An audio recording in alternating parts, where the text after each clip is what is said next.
Tokolanda cérémonie oui, cérémonie de dévoilement. Moi, si vous allez vérifier, Tolanda, c'est qui va passer qui était.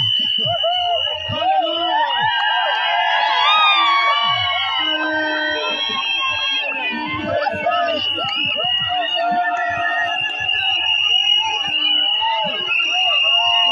Pasteur Pierre Kasamba aebani mingi na kombo ya Pasteur Kas oyo abalaka balaka basi tokute komona ye année passée abalaki basi mibale kaka église na ye pour ne pas dire bakoko na ye mibale abalaki kasi ezoko pesa mbaimba ye abalaka basi wana ndenge amona ka basi wana ndenge nini mikolelekaki kuna kutu ba mikoleleka bane azalaki na interview mboko na chaîne ya RTG pa wapi alekaki na basi na ye nyonso tu ya suka azalaki bongo na 19 ans. Est-ce que ba âge oyo Pasteur Kas apesaka basi na ezali ba âge ya solo to ya lokuta basi wana babalaka na consentiment na bango to ezalaka consentiment na bango te lokola kutu moko oyo abalaki wana alobi te papa na bango mutu aforsaki ye abala bo ndenge pe alingaka mosani na Nzambe yango ye andimaki.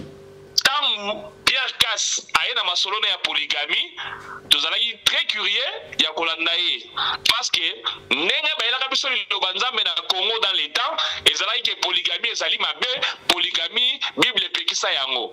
Pierre Kas oyo boza komona lelo ake kobala mwana ya mwasi asi asala ba émission ebele à téléphone ouvert à Kinshasa ba pasteur ba intervenant mutu a convaincre ye azali te. Il maîtrise ce qu'il dit, il maîtrise ce qu'il connaît. Donc, dans ma caméra polygamie, Pierre Kas, Malong a été, et puis Mouton a contredire avec les versets bibliques à la raté. Kaka ba papande bandimaka bana bango babala ba pasteur Kas na intention nini kasi talambala oyo après ko bala débasi année passée oyo akomaki na bango 12 akomaki na bango 11 pardon sikabwe 12e onde eluki makambu mwana oyo toyi komona etambo na réseaux sociaux Pasteur Kas abali to banini jeune fille pona ye mais koko pona ba misusu mwana pona misusu jeune fille oyo to mona to benga jeune fille to petite fille alobi ye moko mwana wana ina 19 ans kasi soki otali mwana wana ina moins de 18 ans ba famille kutu ba lekaki balobi no mwana wana azali mukeli banda me akola na kati elingi koloba nini pesi pasi ya kusakana te ba famille sika boye ya mama ya mwana wana babi jamais kutu mwana wana zaina 11 ans mwana wana zaina école primaire s'il vous plaît zaina ajoante papa na ye alekaki aye ko démentir tangu mbura matari akotaki makambo wana pona bakanga Pasteur Kas viol aye koleka papa ali ko forcer mama ye pe aleka ba ke mwana bango zali mukolo na ndenge nini yango to ko développer yango kaka na émission lelo ngai na ba invité na ngai oyo to ko fungula pe téléphone yo personne ko pesa vie na yo okuper sa vie na yo kaka na émission ya lelo. Sa mère n'était pas d'accord, c'est son père qui s'est imposé. La fille a 11 ans, s'il vous plaît. 11 ans? Oui, la vidéo son père vient de faire là, c'est une fausse vidéo parce qu'il y a tentative d'arrestation, c'est pourquoi son père est passé. Il est en train d'obliger à sa maman de passer encore, de faire une autre vidéo,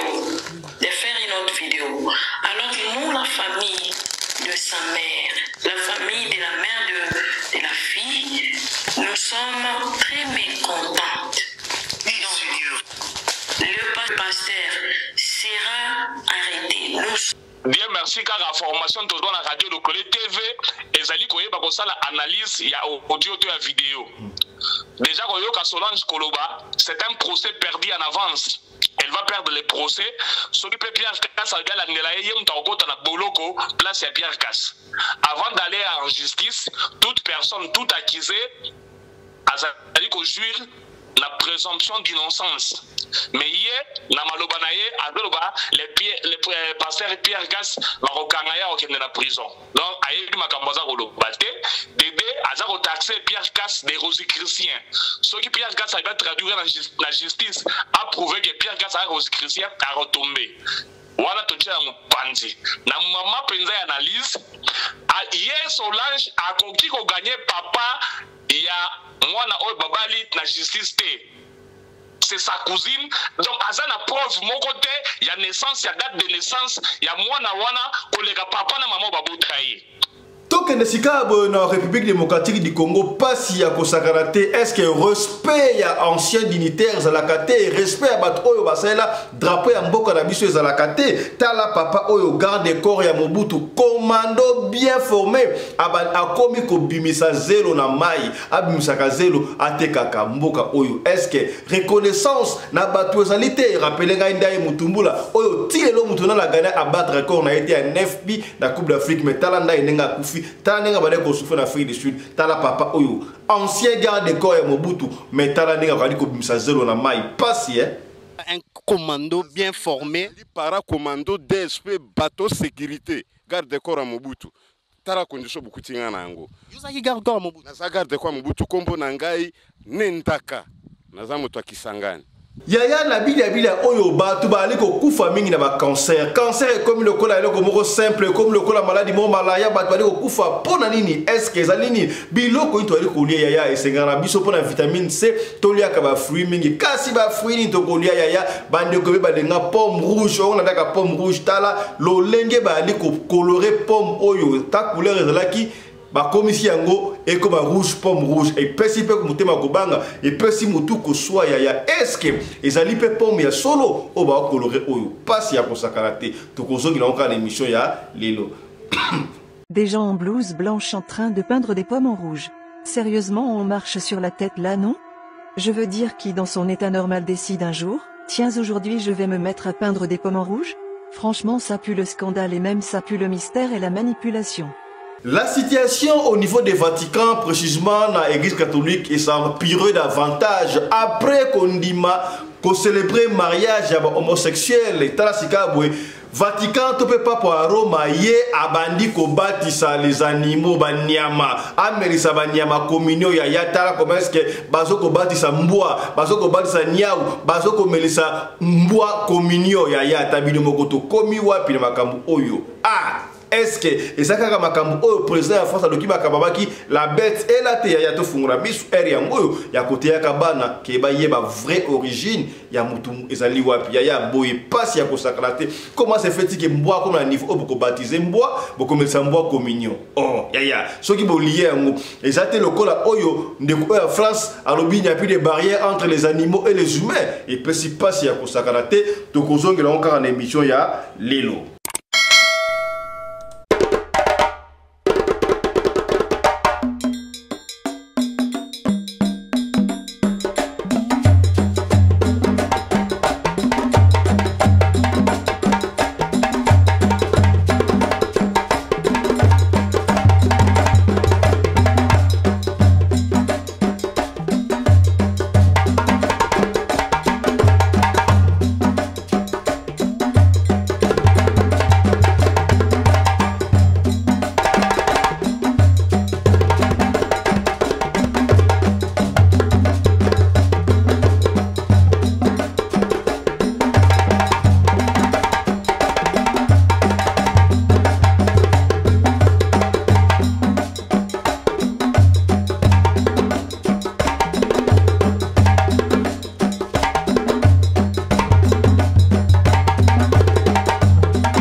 Mbinga na mwina ngolo aboya hydroquinone soki ezotambola basheri bazokoya mayanga na retrouve douce tendresse affection epa na yo nasalelo nini mpo ndimake na kupendaka sana shitakwacha pelende wenjoro Radio Collective ya Fiston, tous s'abonner massivement, c'est validé.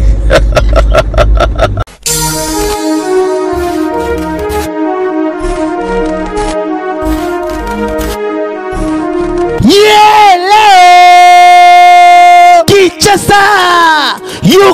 ngai eloko oyodi bino batu bozalaka na posa ya kopase babon moment na babon séjour na bino bopesa confiance na Genesis Hotel po bacheli bino bachambre ya qualité oyo eza na baclimatisation ya kitoko bambetu ya somo na banorme internationale eza pe na baoreiller de rêve ebongo badouche na bango soki okoti ndeti kaka oza na mikili ya poto soki oza na kati ya Genesis Hotel wifi kutu bosana na yo po kokota internet ndeti kaka oza na Paris po kaka ba séjour na bino etikala inoubliable grâce ya Genesis Hotel okanisi esili tintin awa na Genesis Hotel acheli bino salle de fête salon Congo pour na ba mariage ba conférence ba réunion pe ba anniversaire de rêve na bino batu nyonso bolingaka kosala ba mariage ya kitoko po na etikala souvenir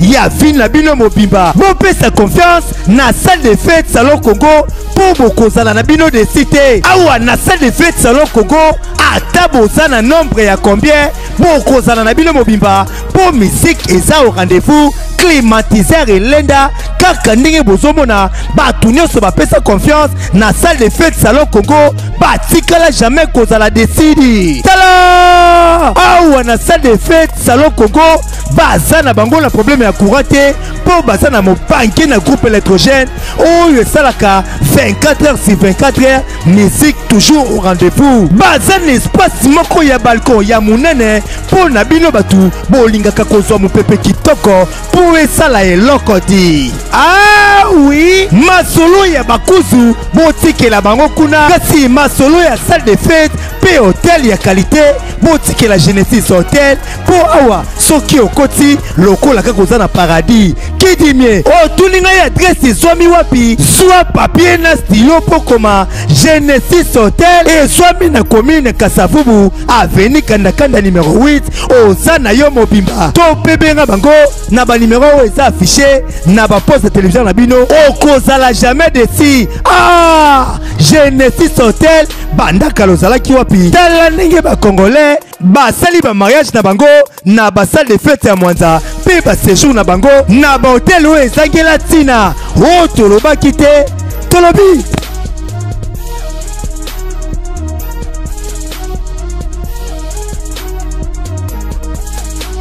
ozolanda biso na Bunia, na Bukavu, na Mwanda, na Chicago, na États-Unis, na New York, na Paris, na Toulouse, partout aussi kozali mbote na bino. Kombo na ngai Fiston Pelende, tata ya Sedek. Boyebi tokutanaka chaque fois pour la kobeta masolo ya makambo zali koleka bongo na communauté na biso africaine en général.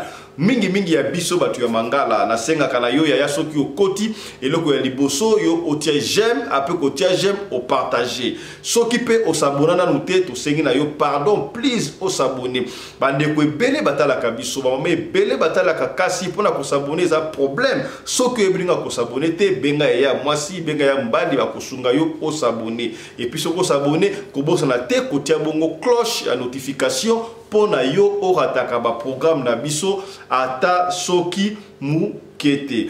Merci na Michael Josh ozali bongo sponsor officiel ya chaîne oyo na sengi na yo okota na site ya Michael Josh sala bongo window shopping omona ba article oyo ekoti kuna na kati soki ozali na lien ya Michael Josh te benga biso tokopesa o numéro ya service commercial ya Michael Josh ozali griffe ya mwana mboka. Merci pe na Genesis Hotel moko ya ba partenaire na biso ozalaka bongo na Kinshasa na avenue Kandakanda numéro 8 na commune ya Kasavubu na quartier Loja. Bandeko antipoison zali stock ya batu ya poto e bandi kosila. Atez-vous pour noki e zanga lisusu o tolobaki te tolongi tolobi yango ndengo wana inclin na bande ko ba kosomba pilipili to tanga wisi ya mama Yoam benga biso to kocha en contact pona o se procurer na yango kasi yambo to sola makambu oyo ya pasteur Pierre Kasamba oyo amesana kobala ye alobaka polygamie ezali bongo na Bible ezali kopesa mutu koswa ya kosakrate est-ce que polygamie ezali na Bible ya solo to ezali na Bible lokuta ata ezali na Bible est-ce que polygamie yango elobi obalaka bana oyo bazali ba âge ya moins de 18 ans ezopesa mutu kuswa tala sikombura matari akoti makambo oyo kasi nando komi kuna te tika to développer moi moko mibale ya masolo oyo bomoni bongo na sommaire. Yaya lobaki ya mone bandeli eske batu oyo basala na sous le drapeau ba serva drapeau ya mboka na biso que ça soit tangu ya Lumumba que ça soit tangu ya Mobutu to ya Joseph Kabila pesikabu ya président Félix, on doit les abandonner et au pesa pasi ya kosakana te pesinga ipasi na pesa ki exemple la sommaire kuna papa na biso ndai Mutumbula oyo atia 9 bi na Coupe d'Afrique ti lewe mutuna na egala ete mutuna na leka ete mais tala ba condition oyo papa ba na ko fona Afrique du Sud awa akoma kiti a kengela kabitu ka ba pesa kai moi quelque chose pour à vivre. Ozalaki atikali pe azalina jusque là meilleur buteur ya Coupe d'Afrique des Nations. Pas si ya kosakana te. Et si li wana te to kati de ko azali bon basa belé bazali légion tala sika boye soldat oyo commando bien formé papa oyo garde corps ya Mobutu c'est ko na sentir liboso mais akomi ko bimisa zéro na mai po akende koteka moyen de vivre pasi ya kosakana te tozali ko luka ba soda oyo ba kokende ko bundela biso na côté ya est kuna ba bengana nanga na bande na ba M23 na surtout Kasiba bosane ki ba commando oui c'est vrai ba koki kokola mais expérience ici la kati to komona ba armée mingi ya monde entier bato ya resrango za kamikolo po bazali bongo na expérience est-ce que yo ko sepera makambu oyo tata mokonzi ya mboka ba dirigeant gouvernement otala makambu oyo non seulement papa o puto la télévision mais bazali ebele ba ancien militaire oyo ba koki kosunga ata na conseil to kanisa bango ata ndenge ba surfa drapeau na biso boye pasi abanda ko bimisa zelo pena boye e pesinga mutu kuswa landa ndenga zali ko luba yimo lokola nga na sala 14 nazaki assez militaire et si konde bikisi ngai lelo babengi biso na mosala nga soda tokei bazobinisa biso eloko te soki na sali boete moyena lia ezate. Donc vous avez un commando bien formé para commando DSP bateau sécurité garde corps à Mobutu tara condition beaucoup tinga nango yozaki garde corps à Mobutu na garde corps à Mobutu kombo na ngai nendaka naza moto akisangani. Mais lelo komo bimisa zelo na mai komo bimisa zelo po a partir ba généraux bazonyo kolobiso ba rwandais bazana kati ya gouvernement bazonyo kolobiso banda tozongi pe kuna ti siko bazofuta biso te ba ratio tozwa te teni ba doté biso te et siko ndezobi kisabiso soki président bongisi mayo te mobulu donc ndenge ozaboye ekolo eza na posa na yo batu neti bino oyo bondima kopesa nyonso pona mboka ekolo et est kuna tozo souffrir ti lelo mbilinga mbilingeza mais bino awa ozobimisa zelo pona ba généraux bazo kase biso balingi ex phase te balingi ba soda Mobutu basala na gouvernement te ezaka ka bano bakoti po bayiba kamboka kasi mona mboka Jean-Pierre Bemba simbi défense yona zongi est-ce que azoyeba bino ke bino ba misusu boza ti sikona bozongi pena musala bien te pona mwamuza malonga te likola Jean-Pierre Bemba za pena bakonzi na eti Jean-Pierre Bemba zali simple exécutant soki ba pesi mibeko akosala mais ntango ba pesi mibeko te mwa salela ezate.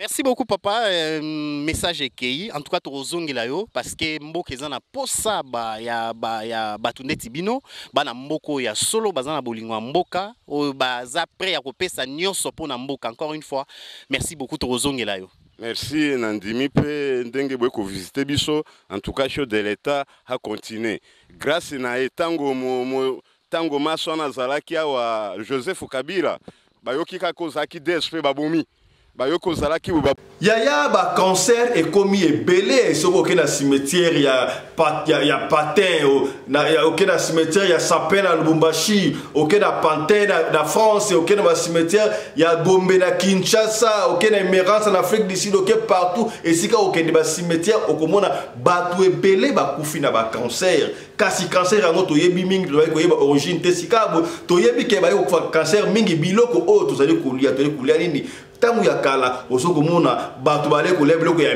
bio ya ngoza la difficile batu oyo babotami na mboka bakufa po kuna penda balia ka biloko ya bio ya epesi pasi tala vidéo o batindeli ngai bazali ko colorer pomme ezalaki couleur songolo Ce qui peut être jaune, ce qui peut être vert, peut être comme rouge. Tu es belé, les gars, il y a pomme rouge, mais tu as la pomme rouge au bord. Tu as en quantité industrielle. Voilà, tant que tu as au sucre, tu as couleur rouge, peut comme rouge, et peut s'y passer. Et pousser bis, surtout que nous raisonner, est-ce que la pomme, et ça les pommes, il y a solo, et ça les pommes naturelles, tous les pommes artificielles, et puis si il passe dans mon thème, les cambouya boy, na coquille en moté na bi, tikala partager vidéo, oyo, na bande ko balandi ya radio le collé, yango la sengi na yo pe ya, yo partager vidéo, oyo, partager émission peut-être, au sauver ma vie, tala, yo moutolia ka pomme rouge. Rouge yango, ezalaka rouge ya solo, to ezalaka colorant. Si quoi pesi ba doute, ata vert to liaka wana. Ezalaki rouge comme vert et pesi ka mutu ko soit. Landa. Des gens en blouse blanche en train de peindre des pommes en rouge. Sérieusement, on marche sur la tête là, non?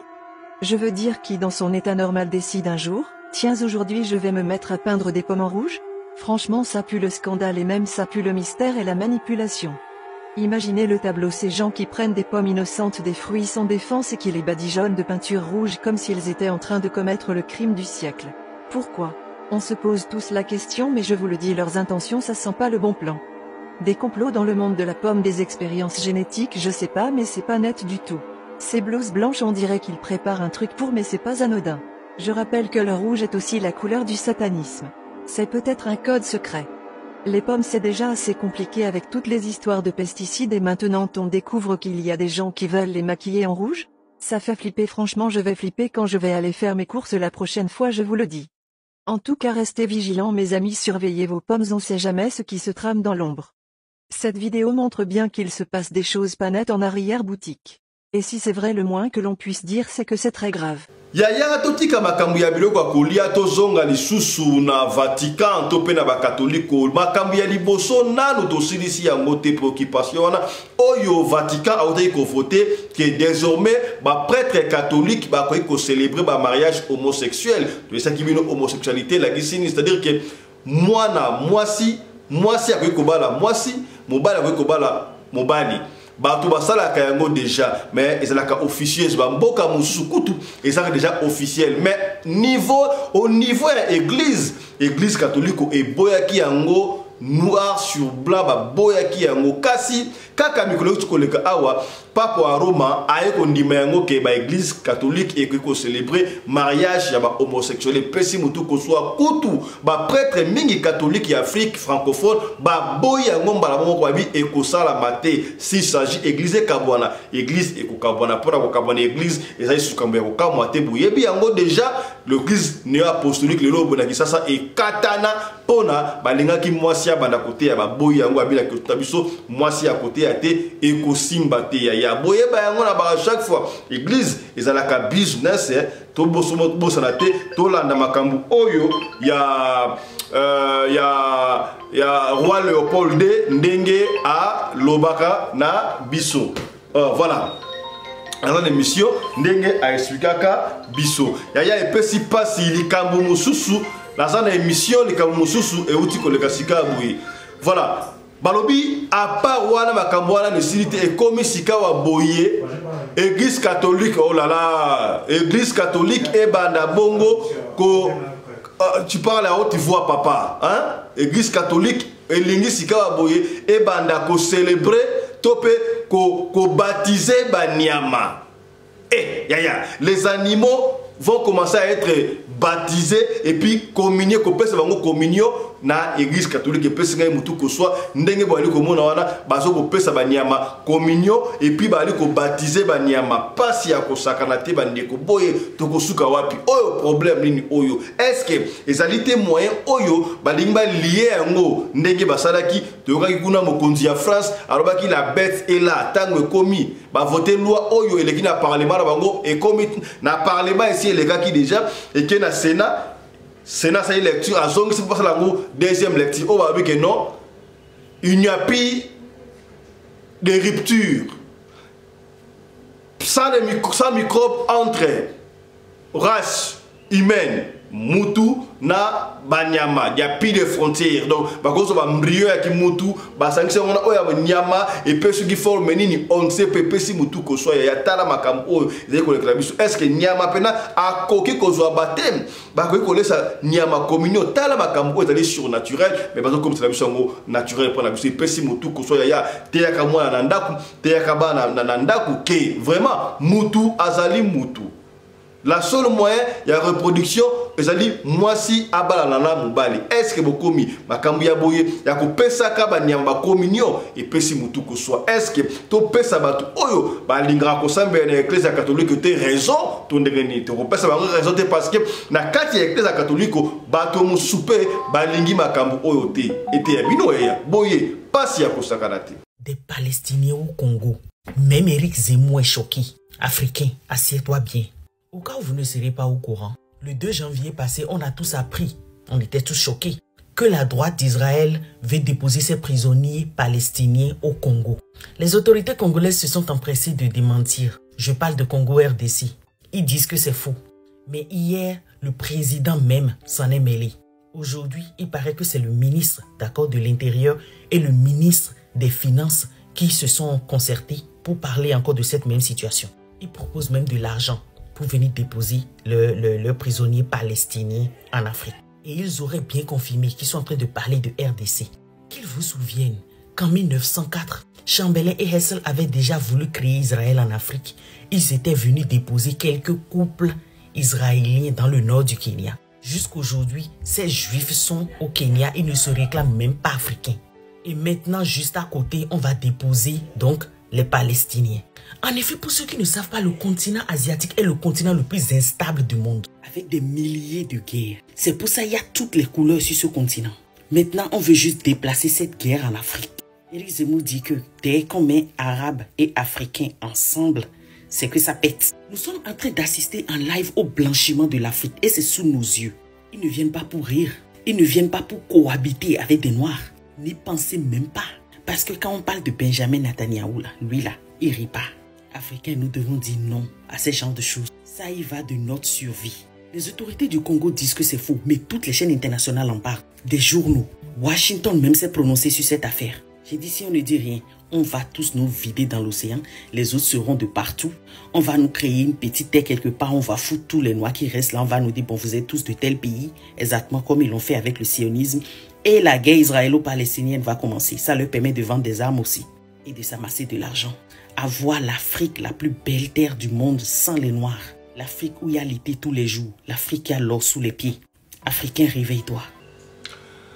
Yaya makambu oyo ya pasteur Pierre Kassamba to babenga kai mingi na kombo ya pasteur Kass epesi mutu ko so ye amesana ko bala basi abala balakabasi ya église na ye ezo pesa pasi to sito sola ki makambu oyo comment un pasteur oyo na église na ye abala kabasi kaka ya ba église na ye, c'est-à-dire que couple esambela kana église wana couple peut-être yé mutabata ki mariage wana couple ke ba boti mwana koli yé pasteur aye ko bala mwana wana oyo phénomène nini oyo batu ebele balobi asala ka bongo science occulte. Bon, on ne sait pas, on ne peut pas juger mutu na ndenge na ba moneli. Est-ce que parce que yé na kati azo bano polygamie ezali autorisé na kati ya Bible ndeko ata moko pété akoya ko prouver que polygamie est refusé parce que tous peut-être parce qu'on a hypothèse ce qui n'est pas écrit ezali autorisé. Tout le monde a débat oyo à l'écart quand on a télévision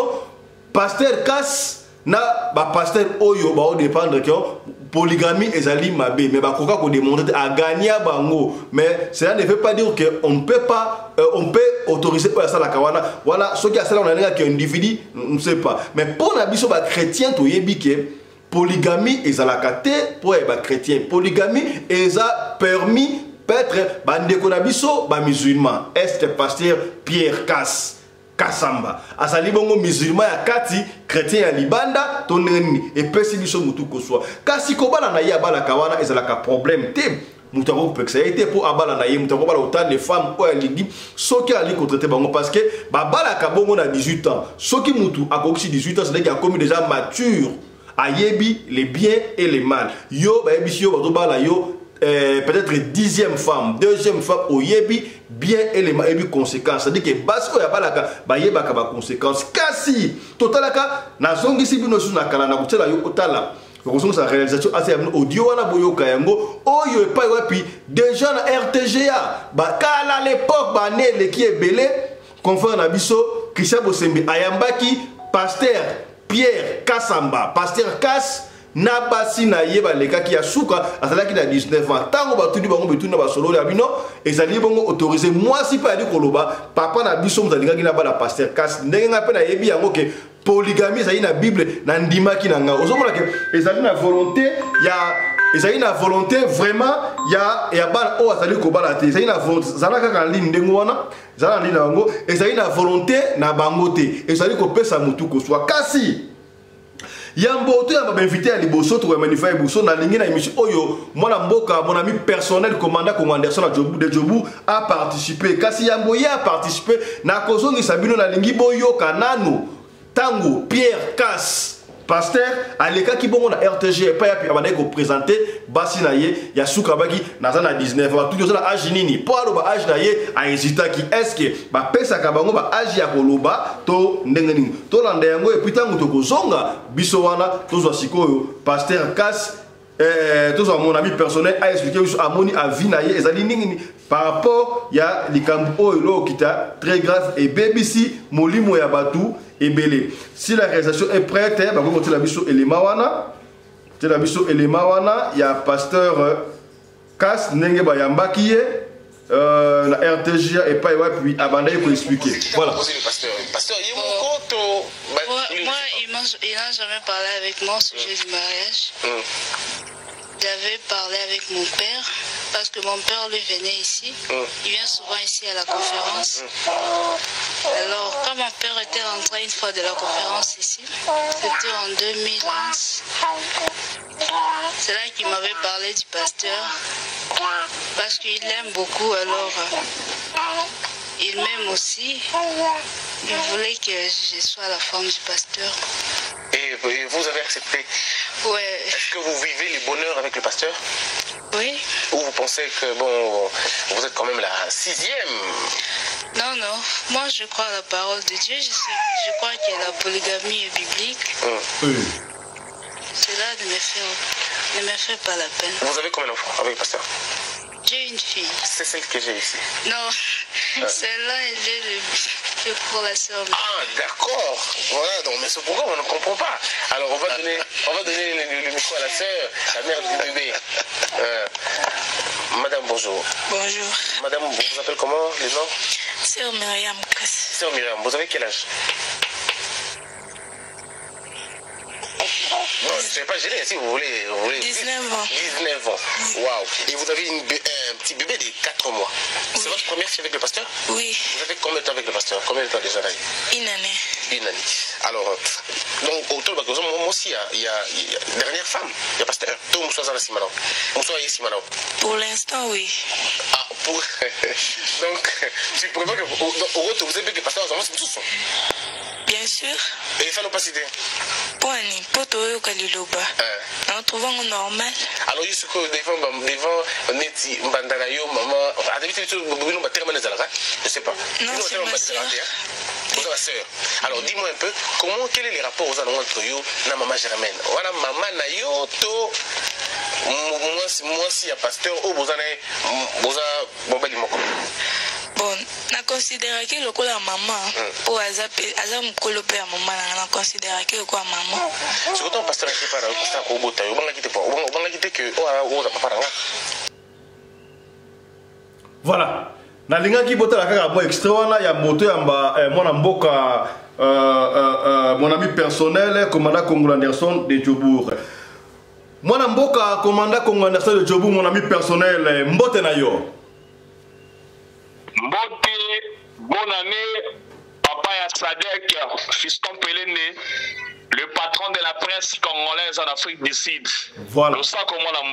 Merci beaucoup Nalinga qui vraiment yo participer na émission oyo po makambu ya Pierre Kasamba Pierre Kas yo yebi yango malamu ozali parmi batu oyo banayi kolanda pena ba prédication na ye ndenge olbaka a gagner ba pasteur mususu makambu ya polygamie na kati ya Bible to pe na christianisme kasi ya moto kota na sujet du jour oyo ezali ko pela moto aboy soki ba bali mwana ya 19 ans soki ba bali mwana ya 11 ans soki pe 14 ans ko na noate oyoki moi élément muke otoche comment est-ce que Pierre Kas aleki na basi na ye na télévision bali ko expliquer moi ça na 19 ans ya liboso kuto azali ko na maman na ye donc koko na ye peut-être ndengo wana et puis si moi mutu ko so makambu o Pierre Kas asalaka yo zui ya monenge nini mwana mboka Anderson Congo de Jobu. Voilà, merci beaucoup Fiston Pelende, mon ami personnel. Mon cher Omoni Naebati Tam Pierre Kas aena masolone ya polygamie, nous allons très curieux ya kolandaye parce que nenga baela biso liloba nzambe na Congo dans les temps ezalaki que polygamie ezali mabe polygamie Bible pekisa yango. Pierre Kas o boza ko mona leba ke ko bala mwana wa mwasi asi asala ba émission ebele à téléphone ouvert. À Kinshasa, ba pasteur ba intervenant mutu a convaincaye azalité. Kas nenga zali wana, il maîtrise ce qu'il dit, il maîtrise ce qu'il connaît. Donc na makambo ya polygamie, Pierre Kas malonga kaete et puis mutu a contredire avec les versets bibliques à la raté apokaete. Donc Pierre Kas ko kite ko bala lelo 12e mariage na ye. Et ça problème que na compte il y a polygamie. Dieu n'interdit pas la polygamie. Pierre Kas a défendu très bien et biso maté kota biso malgré tout ça mais la réponse a été na yebi que polygamie et pekisa mi na na Biblia até. Na ngai moko nde na décider que na oba la deuxième troisième femme té na ndenge na ngai moko. Mais ça dit que c'est une interdiction dans la Bible. Non. Donc mouton contribue biso awa na plateau à salité. Aïe la biso qui au Bible lobby la femme qui terrestre se mariera se défendra une seule chair et ça n'a rien intéressant. Donc ça n'a rien à voir avec la polygamie. Ma passage à pam pam Pierre Kas a béton déjà ba dada kala leka donc ça le côté. Et kasi li kabute to si malanu ka wa to ko dans le sujet du jour té. To tikali ka wa yo ezali na ngo bete po Pierre Kas a convaincre ba to a gagner ba de comme sous attaque au téléphone vers ba ko ka été kasi to on a interview to na interview wana. Et pas wapi moi na moi si o ya 19 ans atali koloba papa na yende alingaki ye abala Pierre Kas atali pe ndenge polygamie ezali na Bible andimi na ye po asepela rappel na pasteur au monite que ezali influence papa nde a influencer moi au fond peut-être moi na to ba maman batalaka d'accord na ngote soki yo otalaki na place ya papa ya moi dans ce jour na nuté ya diboso autour lo bawana olingai ko ndima pasteur Kas abala mwana yo.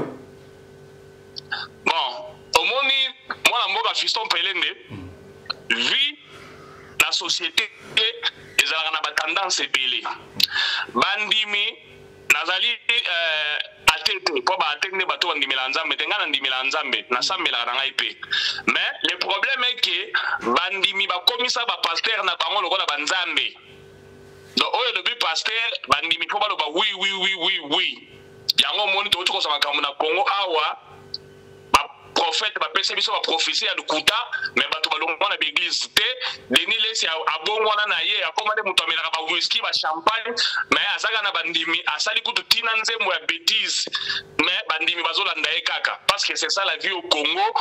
Bandimi bakoma ba umbu ya ba pasteur o pasteur a kolobeza malamu to za mabe ba koyoka kaka mais na likambo etali bolingo ya mwana wana ya 19 ans o utkoche la biso na Pierre Kas déjà mwana ye moko soko la ndi bien amon na ndenge ba parane ba to sa pasteur Pierre Kas yepe azala lignée wana et koyoka ke fa ba la Pierre Kas pour elle c'est une joie va forcer tant va proposer andimi donc ça ne viole pas la loi et ça a un problème parce que ba mariage nenge zali wana ba bolingo pe nenge yakana et yaka ba forme belé yo za master na lelo oyo so ezaki na balate omoni petite moko osepeli na ye mpo na ngai biseke non na na masa na ngai commandant Anderson Congo de Djobour ancien bogar soko kolinga ye petite pe akoyoka partir ya liloba na yo pe moral na yo ndenge mokili esala bana liloba petite pe akolinga ngai comprendre que petite alingi ngai à travers yo ndenge pe mwana oyo alingi Pierre Casse à travers papa na ye c'est pas un crime.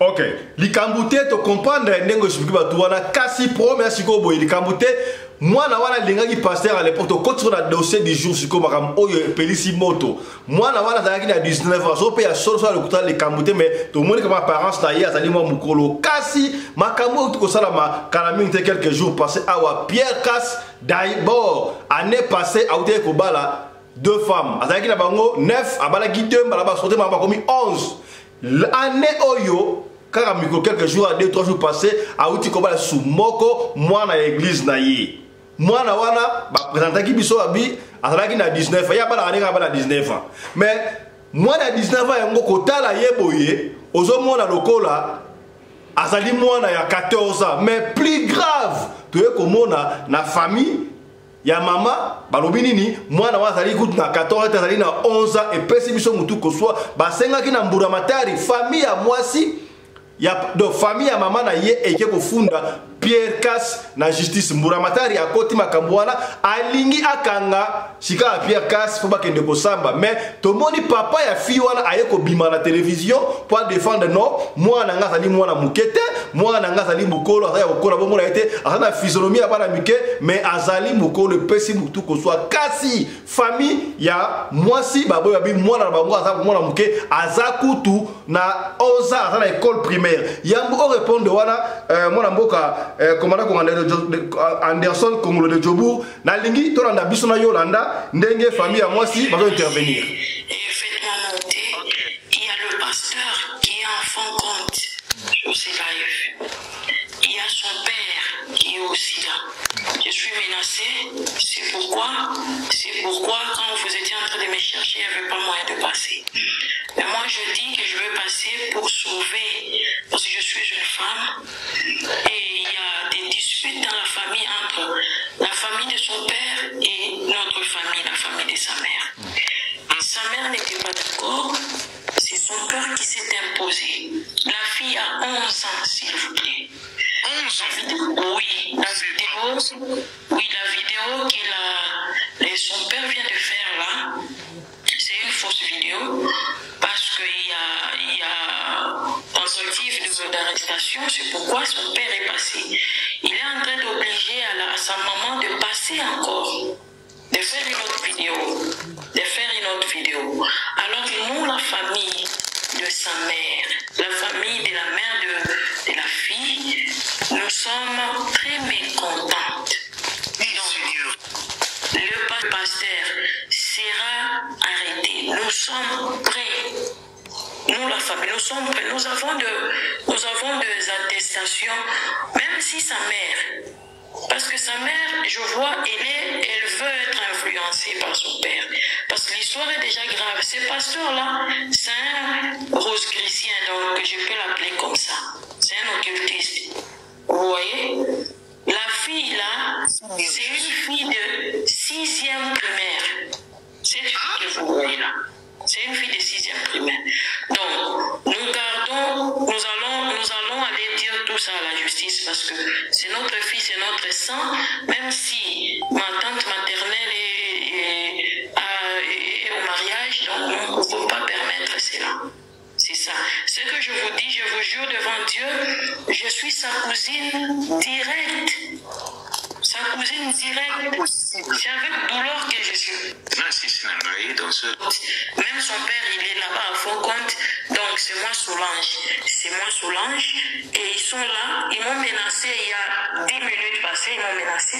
Moi, je me suis dit non, je vais passer pour éclairer l'opinion. Merci beaucoup. Voilà. Mon ami personnel, commandant Anderson de Djobour, Tolandina yo, wana Solange, cousine, ya petite fille oyo pour la biso abali, grande fille, tope moi si pour la pasteur Casse oyoki. Tu peux si autant, makambo oyo analyse ni okosala par rapport ya Pierre Caspo to mono ndingo ozokotela Pierre Cas akosakana te ozali polygame te pe mususu o makambo oyo moni yango lolengani. Voilà, merci beaucoup mon amoka Fiston Peleng de Tata Sadek. Bien merci car la formation tout dans la radio de Collet TV et zali koyeba kosala analyse ya audio to ya vidéo. Déjà koyoka Solange Koloba, c'est un procès perdu en avance. Elle va perdre le procès. Ce qui peut Pierre Cas a la nelaye mtokota na boloko place à Pierre Cas. Avant d'aller en justice, toute personne, tout accusé azali ko jurer la présomption d'innocence. Mais hier, na maloba na ye adoloba le pasteur Pierre Cas marokangaya okende na prison. Donc ayebi makambo za koloba te dede aza ko taxer Pierre Cas des rosicruciens. Ce qui Pierre Cas a traduire la justice a prouvé que Pierre Cas a rosicrucien a retombé. Voilà tout ça mupanzi. Na mama penza analyse hier Solange a conquis ko gagner papa ya mwana oyo babali na justice te. C'est sa cousine. Donc azana preuve mon côté, il y a naissance, il y a date de naissance, il y a mwana wana kolega papa na maman babotaye. Tous à la correcte, tous à l'église au milieu du village. Elle n'a pas de preuve. Azana eloko mon côté à brandir la justice ou faire tomber papa ya mwana wana. Il y a aucune attestation de naissance ya mwana wana wapi entre temps papa na zoto bakeno mwana na zana 19 ans ou 18 ans. Donc tu vois que Azako le makambo a yébité, elle veut Azako saranane na moto. Ça c'est la réalité. Na koyoka Solange na makambo lobby, ba koki ko kanga Pierre Cas na accusation na ye. Et puis aujourd'hui c'est parce que non, moi na zana 15 ans, azana 6e primaire. Est-ce que moi na tangi madame moi na 15 ans 11 ans. Abia na 11 ans. Donc au monique, so na zana 11 ans. Classe na Congo to bandanga on a 7 ans. Donc na 7 ans, moi na 11 ans on na 6e primaire te. Donc ati kanaye yende a sepelite na mariage au Pierre Cas Sali azali na monopole te ya kokangisa Pierre Cas esika oyo papa na mama ya mwana bandimi kobalisa mwana na bango epa ya Pierre Cas et maloba ya papa azo biso ya sepeli ndenge Pierre Cas abali mwana na ye mwana ne ya liboso abalisa epa pasteur Morso na Kisanto so wapi na troisième mariage, le deuxième ou troisième mariage, et à CP là, Pierre Cas est au moins 12e mariage, à CP li, Yemoko papa, Azali polygame, Azali na basi misatu, Père Azali na fiancé. Donc, tola muka, papa na okoma na basi 4. Solange, Abima na komba wazo kota, Viera mo, Kofolo Mida Yemba, Maman Pekisa Ngai, na Bunda Bitumba Oyo, na ebi déjà qu'il y a une avance à regagner. Donc, on va perdre le procès. Mais moi na mboka commandant Konganda de Djobour, c'est comme si aux côté la Pierre Cas yo zo mona makam oyo totali physionomie ya mwana wana to mona ya quand même atayo mo totali mwana bilito mona wana koza na 19 ans te mwana koza na 17 ans te mwana na moins de 15 ans physionomie to mona wana n'est-ce pas yo zo côté la passer Cas bonini. Voilà. Moni makambo ya physionomie yango te eko déterminer âge ya mutu to mona ka batu mususu bazani zote mikie bakauka me oka boye nkolo mutu mususu ko mone munene poro tubi oka boye mwana muke donc physionomie eko pesa biso te eko déterminer âge ya mwana te po ezali na bana basi mususu ba mama de ya basa boti pe bana bazana ta ya mwana wana bazali ba Instagram mukili awa tozo ka exemple muke ilunga o abina ka pa ya faire gola. Tu peux te rappeler, année où il a quota et pas fait rigola, à Zalaga, Nengazaliwana. Mais au moment où ma petite somme, au balégué, la ville, il y a ilus. À mon colo, mais nous autres tenez à moi. Donc, sur le loyo, aux Ubana, la piso, ma fana ilunga, à Obimadora Master Nabango. Donc, physionomie, il y a monté ça la âge à Moutou.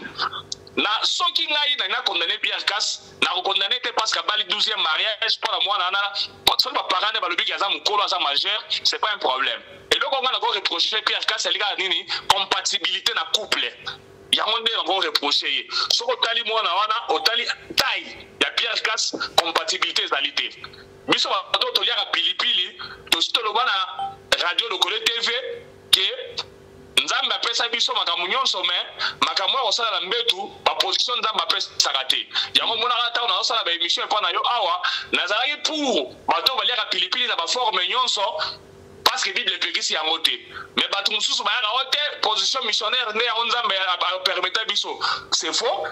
Lelo oyo soki to rejoindre quand bato wana okeye na Pierre Casse na mwasi oyo abali oyo omona incompatibilité na position missionnaire ozala te.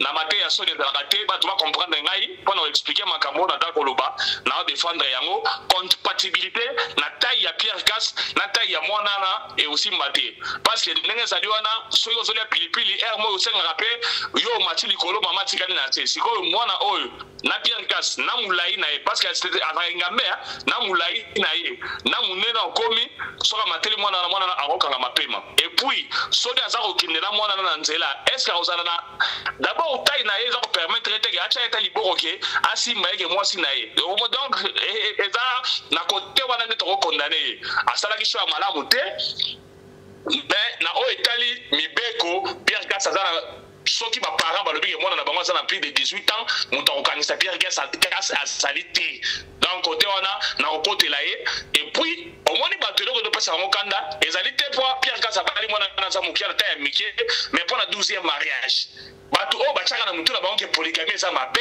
bango wana nde osomona baza kokondane mingi na oyo etali ngai ndenge otuli nga mutu na mpasa ngai azala polygame te nazali mutu oyo asala fierté ya baétudiant toza natangaka na IEC esika oyo wapi bayebani ke étudiant abalaka étudiante te me ngai nabala étudiante auta ISP aya otala bayena moningana kotala masa na ngai Théo Bilomba ke je salue en passant tozana en Afrique du Sud na mona grand prêtre mère na lula ye pe na bala ye donc côté wana ko tout tranquille un monsieur bon zora ke non na bon na makambo nyonso tina ba sens puisque bon kutu yo ebikaka kolo masolo ngai siko yebisa ah fiston pelé bon voilà siko yo la prêtre soki tozwi yango na ndenge ya christianisme nayebi kozali chrétien biso bachrétien balobaka mwasi moko mobali moko soki peut-être Pierre Casse azalaki moko ya bandeko na biso ya musulman on allait comprendre alors toloba nini Pierre Casse azali musulman ya kati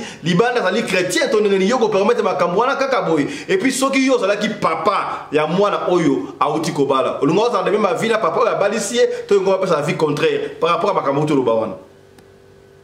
Voilà, dans la question on a 3 volets.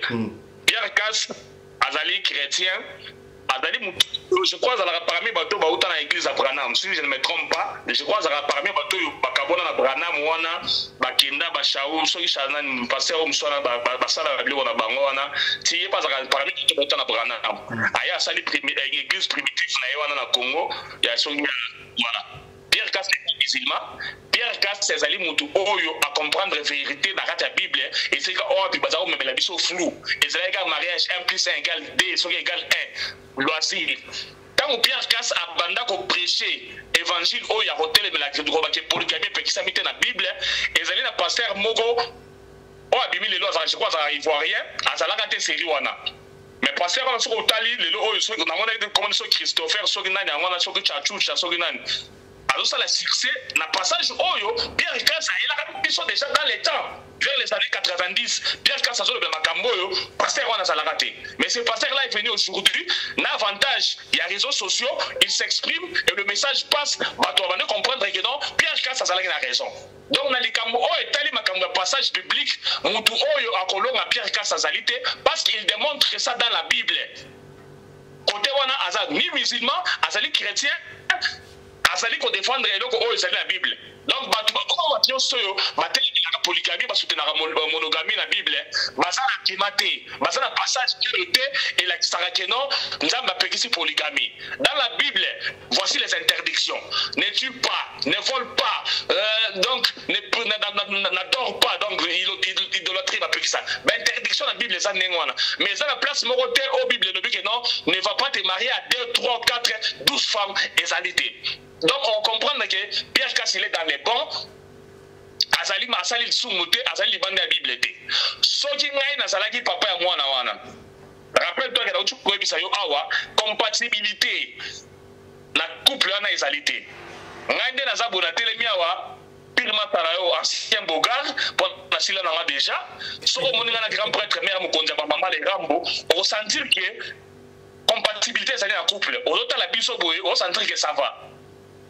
Naza mukolo na ye na quelques années mais so ko talibiso donc pena couple yo persona pour ça mais ce que bien casse na mwana oyo ba ko sala toujours objet mokiri batu oyo ba ko digérer yango na ko bona bango boye ba ko sala te et ko sala ka lokola na grand p na fille wana sima munena na komone sona na bisute donc so ko Edoxy grand p na Edoxy compatibilité ils ont raté donc couple p il faut tenir dans makambo wana moi il faut ça chérie na osoka c'est un bon temps dans nzela ermo cheli boko ermo pete bisu tala ba biso bien rambo aso pesa sini mikolo ba betani misaka piboye moi bisu landi o mo na taille na équilibre ezali siko Pierre Casse na mwana ba pesa na ba bisu ndenge nini il faut qu'il fasse l'exercice il ko libumune ne boleka nga yao siko moni ke compatibilité na côté en ezalité si j'étais le père de la fille na ngana ndima mariage sur la té pour na harmonie kaka aspect. Est-ce que l'ingi l'État a côté makambo auto l'État tika makambo italien était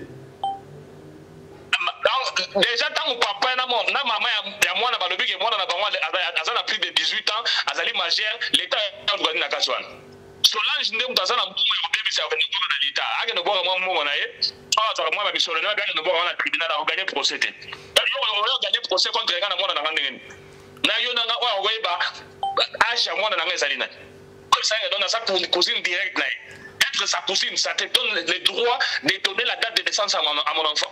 Mais non. Merci beaucoup. Merci beaucoup, mon Mboka Congo Anderson de Djobour, commandant. Merci de l'intervention. Tu peux sa chance d'intervenir. Tout ça style na janvier, va merveille. Moi, 2-3 comme la merveille pour la moi Kitoko. Mon cher, quand ça, mitune zali belé, mitune sili avant bon nenge bi. To pesa. Bande comme ça, on va na ligne, maintenant contre la ligne na boy. On sait que mon baksa, son baksa. Bande comme ça, va intervenir peu. Voilà, les camarades bakisa zali ka ke non. Ba Congolais batika ko juger makamu na musika. Ngata on a mona yi photo na kanisa ya Pierre Casse sali crime, mais tant on a yoki avant na yoka ngutu papa ya mwana na yoki déjà batu na mwanda balobi ke non aza mukolo do bayebi baba na kana na sakola na ibatika ba biloko na Solange alors démentira wa ça azala ilo musala mpunda za kusala akotika ba jamais ko gagner papa ya mwana na tribunal. Donc Pierre Casse to sta mana bango te parce que c'est un faux débat papa ya mwana o ya pesa ke âge wana ayebi âge ya mwana na ye. Merci beaucoup, moi, Mboka Fisson Pelende. Nazali Dispo 2024. Oyo, tous les gars, la radio de Colé au Salai, ils sont bien. Na opesa mbote, na massa nangai, Stéphane Mabila Crystal Palace. Patron à Crystal Palace, c'est un patron, c'est mon ami et collègue de l'IEC. Mbote na général Kif, mbote na massa nangai, Biku Bikuki, na Yoville. Merci beaucoup. Voilà, au cours de la cambre émission, na Mikolo, Bayokayo, pesa programme. La semaine prochaine, déjà, à partir de lundi, on va continuer. Voilà, merci beaucoup. Je crois que le message est passé. Ouais, c'est là qui mon ami personnel, commandant Congo Anderson de Djobour, ouais, intervenir sur le mariage. Il y a pasteur Pierre Kassamba, ouais, ben mina kombe ya pasteur Kass. Yo mutote la biso benga pepe pour intervenir na situation oyo. Il y a pasteur Kass. Voilà, to kozwa de comme sous la ligne awa.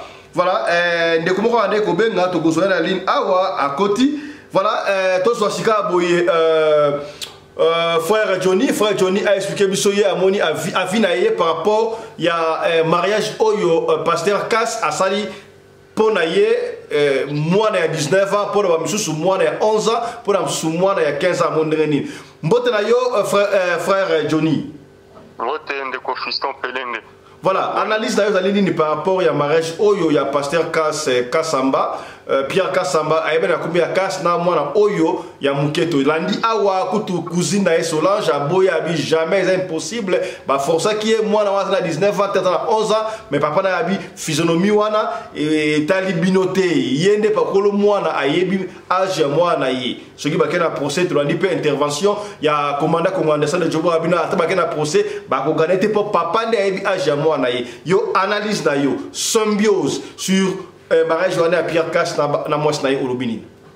Bon, pour ngai vraiment ezana ko pesa somo na soni komona ete basali na nzambi na ba comportement lolengi wana. Moi je crois que ezaka na moi étape moko oyo mutu fallait pas sauter ngo na vie na ye bo jeunesse étape bo jeunesse il faut mutu a mekana notamment muke ko réjouir na temps wana.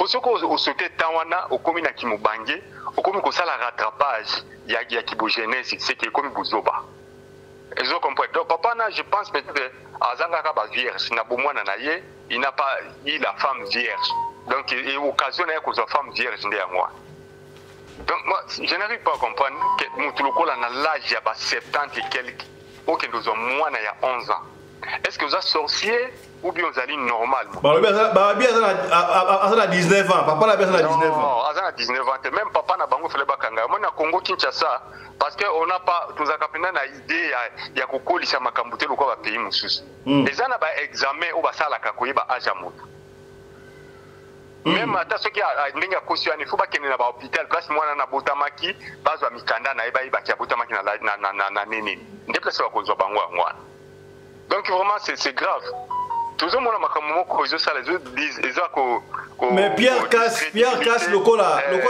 lokola commandant Anderson Lobi awa aleka na ba télévision débat na ba pasteur ba koka ko démontrer comment escamo que na Bible polygamie et pexami il a gagné ba pasteur de bien makambo na débat télévisé ko gagner un débat télévisé et le côté est-ce que débat télévisé ngelo bani ngelo ba question ko gagner montre maloba ndio za na raison parce que tout le monde a battu frère Johnny et comment ma wapi que polygamie za mabe mais masi aloba ki yango masi alobi mwasi moko pona mobali moko pona mwasi moko on n'a pas dit dans la Bible que mwasi moko na mibali belé ou bien mobali moko na mibali belé et na basi belé c'est pratiquement impossible batu ya kala bazwaka na moni fona côté na côté ko débatteur awa ozokanga na moni na côté là ko débatteur awa oyo bo potana très bien Chris voilà na côté ici commandant Anderson de Jobu awa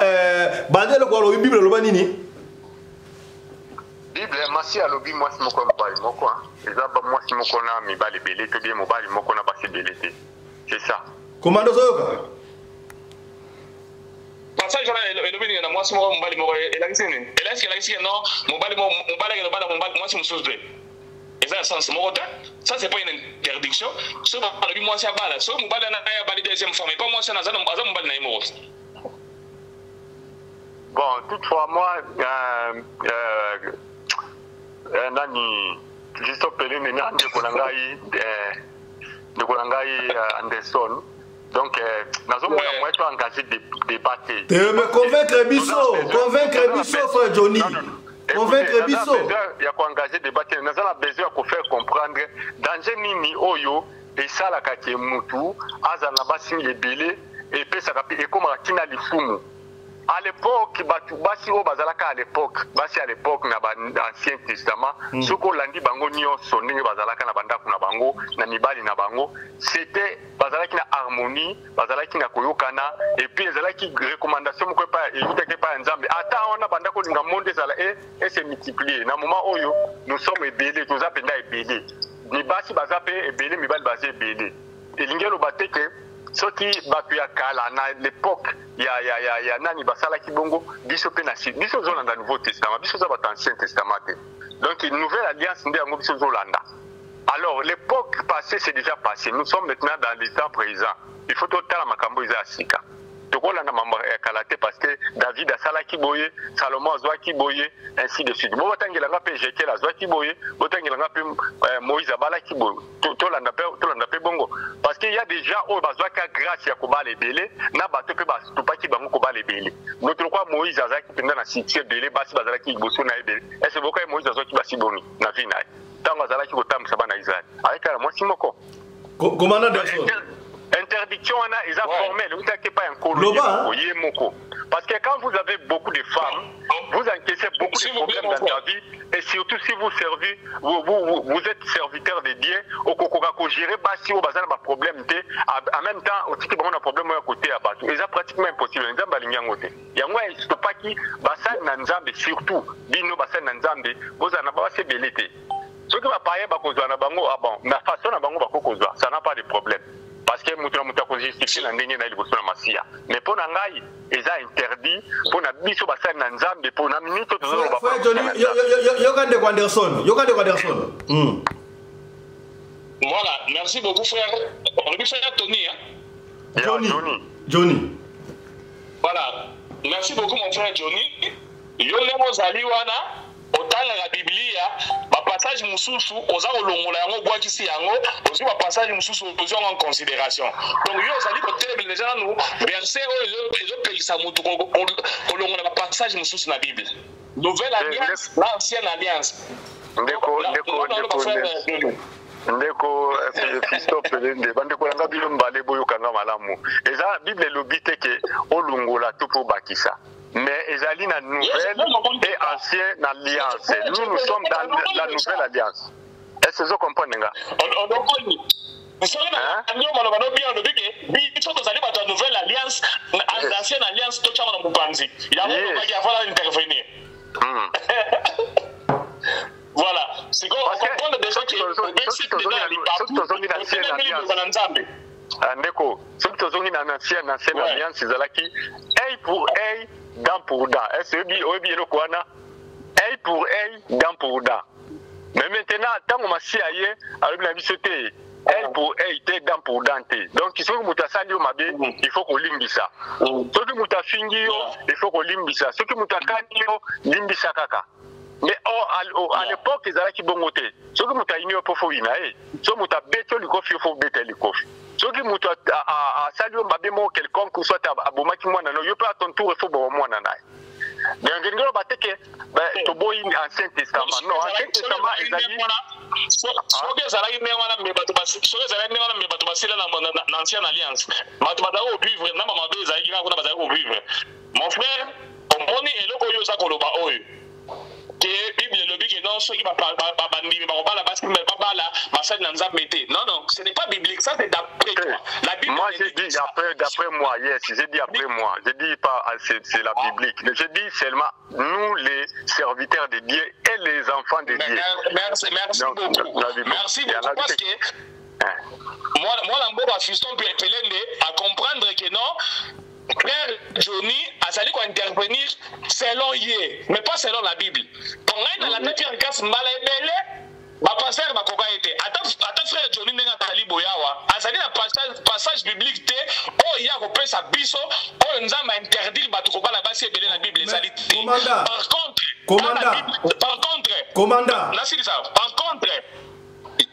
Par contre, dans la Bible, on dit ceci. Si on dit que c'est un makoki, il y a un moi c'est Bible, il y a mis ça, il y a miné. Et que au consommer le côté, on a moi c'est les bossos, on met on a moi c'est Bible. On remet c'est les babou, balanayo. Ça c'est biblique. Frère Johnny a raconté les mélangotés. Frère Johnny lobi awa que Christ a lobi moi simoko, mobali moko, moi simoko comment la Bible. Bible passage n'est non. C'est pas une interdiction, ça. Ça c'est pas une interdiction. Frère Johnny. Frère Johnny. Il y a une interdiction. Frère Johnny. L'interdiction, c'est que non. Après, ça dit ce passage de Bible, non. Combat la moitié à mi-balété. C'est ça les interdictions. Frère Johnny. Nazoka.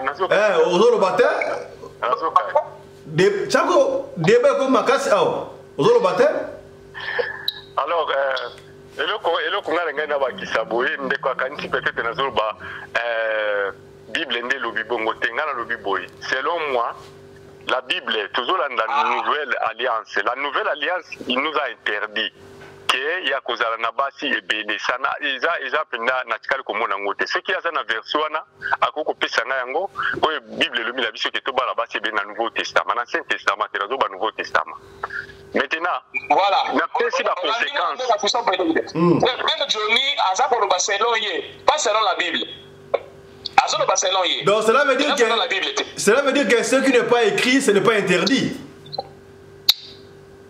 Ce n'est pas interdit. Interdiction c'est frère Johnny n'a saliwana ayebi Bible, banda Genèse pi Apocalypse. Interdiction c'est ayebi yango. C'est pas une interdiction. Frère Johnny, Aza pasteur, pasteur Johnny. Mais tu vas aller à frère Johnny.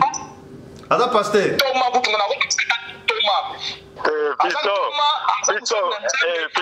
Fiston. D'accord, Fiston. Yes. Fiston. Yes. Benga, eloko na kombo na yango. Je suis frère, je ne suis pas un pasteur.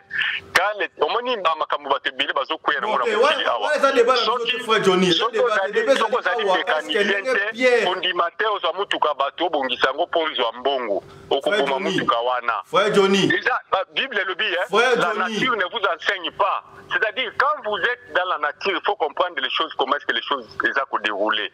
Ce que ça médecin, que le côté à l'hôpital était aux Frère Johnny,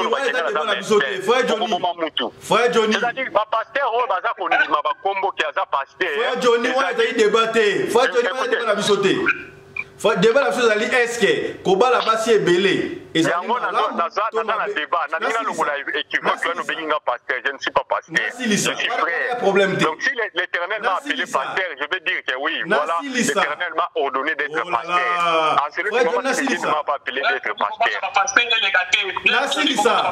Frère Johnny toi l'église de Nasilisa première ata oza frère ata oza amantoma ata l'église Kambute premier zali kobala basi ebele ezali malamu to ezali mabe soki ezali malamu mais likambo oyo na ka ya pasteur Cass bato bali koboya te mpo abali basi ebele mais mpo na abali mwasi oyo epesi incompatibilité mwasi na ye ekareleki maye yango nde bato ezopesa bato mutu koswa mais yo oreussi koconvaincre biso te ke kobala basi ebele ezali mabe oyo ndeko Anderson ali kodéfendre okoki ete na débat oyo tokomi na suka.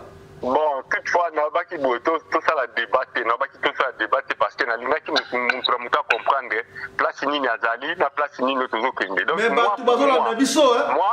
pour moi, je dis bien que Koba la base belé les ama B. Un point intérêt. Mais pas ça dans la Bible. Ce n'est pas ça dans la Bible. Voilà d'après yo.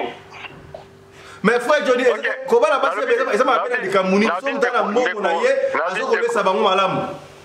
Ndeko commandant Nelson, yo est-ce que koti kelanga tante na loba parce que songi yo zo lobanga la fandinier. Mais talanga yo zo ko intervenir. Non, il fallait tikanga pena silisa. Ya, il fallait tikanga na silisa après. Parce que tango zo katanga donc nazo idée na pezo kima. Po toza ko sur les idées. To simbi na ba Bible te, toza la mission na ba idée, tozo pesa na ba idée. Bato kabiso, pona ngai frère Johnny na Bible pona ngai frère Johnny.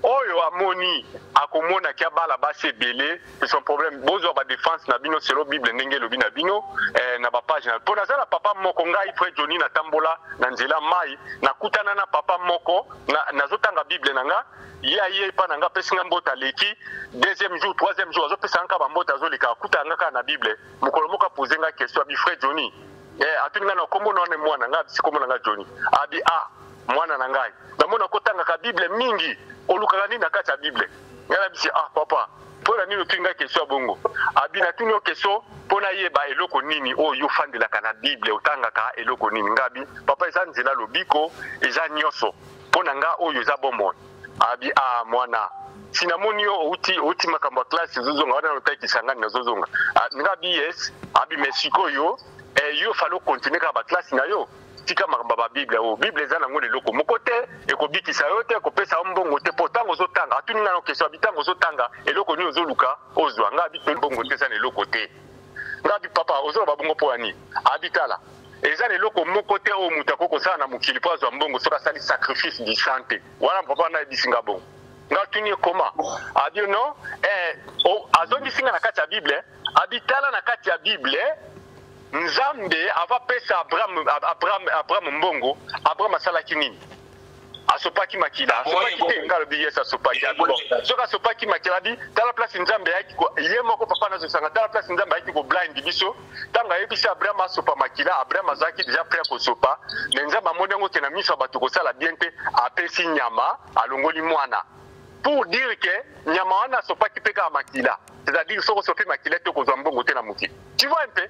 Maintenant ce qui est zali mutu moko oyo oza ya kolela ou bien nalobana ya kolemba bien ya okomona ngo keza réel parce que après si peut verser que non tala boy na Johnny chité bite koki na kati ya Bible wana mutu mutu eza fil mutu azo kota na ndenge na ye mutu azo découvrir makambo na ndenge na ye batu pe automona ka ba magicien ba bijouaka na ba Bible Alors pour moi, ma Bible m'a interdit d'avoir plusieurs femmes. Donc si quelqu'un veut avoir beaucoup de femmes, n'a pas pris na Bible, là moi je ne disconviens pas.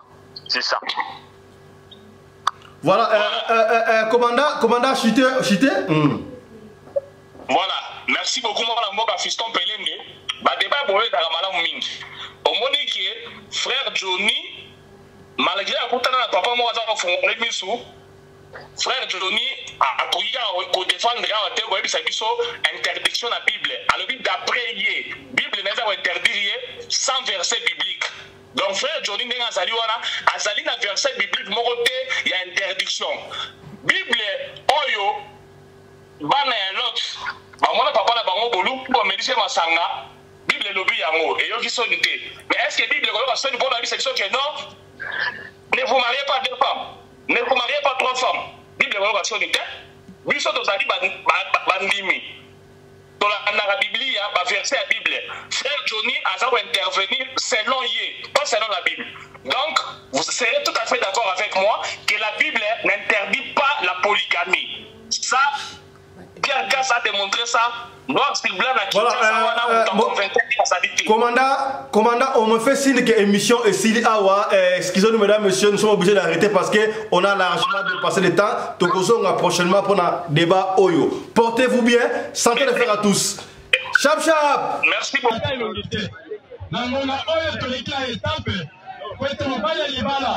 oyo azali pase na biso akosikola ezipelo ya mwasi na ye po averifie soki ye wana nde paster ndeko Daniel apesi ye. Tokolanda cérémonie ya dévoilement mwasi na ye alinga verifie tolanda soki bakoseki ye te. Hallelujah.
Tokolanda cérémonie ya dévoilement mwasi na ye alinga verifie tolanda soki bakoseki ye te.